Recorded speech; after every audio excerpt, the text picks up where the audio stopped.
Me and Ben Stein are going to go on a retreat. I've had it. Have you seen the human eyeball? It is complex. I give up. No more science. That human eye. Woo! Who would do that? Who wouldn't?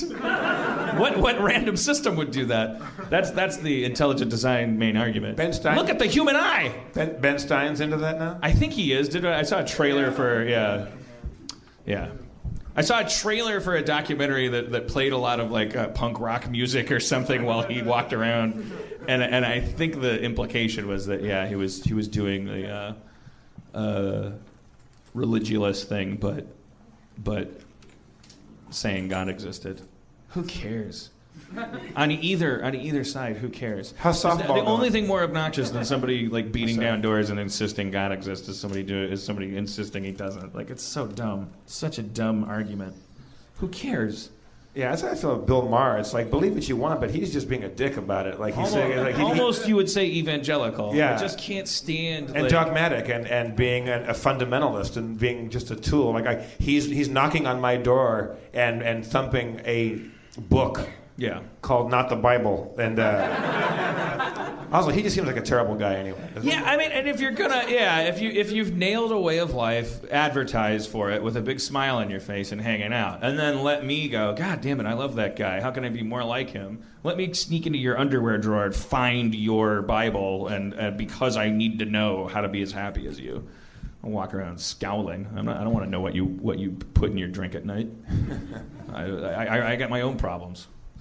The problem is that everybody thinks that everyone's codependent. Everyone insists that only if and when everyone in the world does exactly the same thing will all our problems be solved. And so people justify simultaneously being completely unhappy and being totally passionate about some point of view.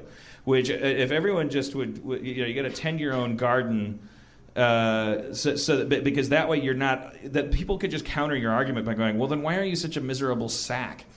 And I think that's why people are into politics. It's not really because they care that much. It's because it justifies being a miserable and evangelical piece of shit simultaneously without being a hypocrite. I think the appeal of politics is that you can pretend that your point of view is important even though it clearly isn't to you. Yeah, it's like in the electrical acid test, and Ken Kesey is asked to speak at at Berkeley or whatever, and all the kids are like, let's change everything, and he's the voice of that, that time and that movement, they think, and he gets up there, he's like, yeah, it just kind of seems like you're all just yelling me, me, me. Like it's all about just I. It's like it's all just you just saying your name out loud. Abby and everybody's Hoffman, like all bummed Abby out. Hoffman gave a big speech at some point in the 60s, when everybody was goofing around. Abby Hoffman did a thing where he got up and he said this whole speech and everyone was cheering for it, and he's like, I can tell you guys love this speech, but I feel bad taking credit for it. It was actually written by Adolf Hitler in 1935. I just gave you a speach from Hitler. Did he change some words? I'm sure he translated it into English. But I'm sure it was... But I bet he didn't have to change that much because it was probably just general... every time Hitler spoke, he didn't say, let's kill 6 million Jews. Otherwise, that would be, that roulette wheel would have come up 00 at a certain point. So it would be like, 6 million? Come on. I got work tomorrow. Most of the time, he was saying very similar stuff to every politician you've ever heard in your life, which is, we're so fucking amazing, we're going to be amazing from now on, we haven't been amazing in the past, but now we're going to be really amazing tomorrow, and it's going to be because we're strong and we're together, and words that mean absolutely nothing in a world where we then team up on specific words like retarded and the N-word and go, okay, let's get rid of these words because these things are like abracadabra. If I say retarded enough in the wrong way, the retarded people they're gonna be even more retarded. If we eliminate the word, retardation will go away. Not that it should, because they're amazing people, and it's language that's the real handicap. Meanwhile, people who say words that have no meaning at all are actually actively oppressing people and causing things that result in people being physically hurt and they get away with it because their words are porridge instead of having any flavor. Porridge can be good. I'm not saying porridge shouldn't be synonymous with lack of flavor. It gets a bum rap because the famous porridge is from Oliver Twist and the classic teddy bear story. They made bad porridge famous. Bad porridge is a higher profile than good porridge.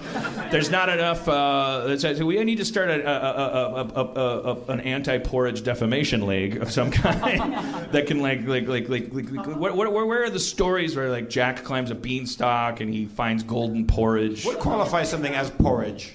I think it has to. I don't know. Anybody know? Can someone look that up over here and tell me what makes porridge and not just like a nice bowl of cream of wheat or grits or something like that? Isn't porridge just like warm breakfast cereal, like oatmeal, cream of wheat, grits? Like the way pudding is just dessert in England, pudding just means dessert, basically. Well, no, pudding is lots of things. It's also like savory things. You can get a pudding at any meal of the day there. So maybe porridge is just like a bowl of hot. Boiling, ground, crushed, or chopped cereal in water, milk, or both. That's a lot of ors. We have optional flavor. Yeah, so it's grits. It's boiled. It's bad cereal. Boiled or poached cereal, wheat, grain, or human head, served or not served in a bowl or on a platform for breakfast or to send a message to the enemy. Or anything in between.